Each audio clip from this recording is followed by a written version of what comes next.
ভোলা জেলায় সড়কে আগের মতো ৫ জন যাত্রী নিয়ে চালানোর দাবিতে আন্দোলনে নেমেছে সিএনজি অটোরিকশা চালক ও মালিকেরা।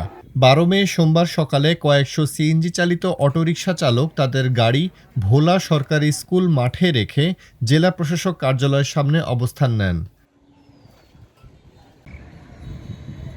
আন্দোলনকারীরা এ সময় এসব অটোরিকশা চলাচলে জেলা প্রশাসনের আরোপিত শর্ত শিথিলের দাবি জানান।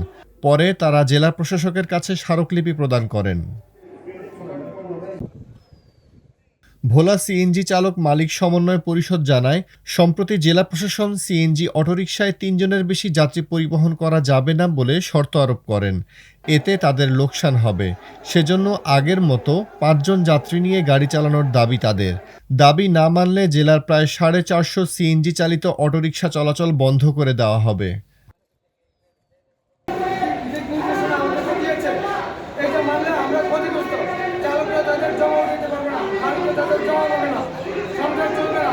আমাদের দাবি ৫ জন করে চলবো গাড়ি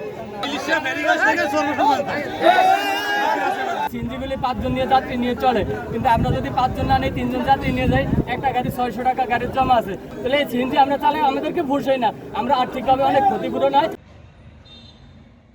এ বিষয়ে জেলা প্রশাসক মোহাম্মদ আজাদ জাহান বলেন, বাস মালিক শ্রমিক এবং সিএনজি অটোরিকশা চালক মালিক সমিতির সঙ্গে দুদফা সমঝোতা বৈঠকের সিদ্ধান্ত নেওয়া হয়েছে।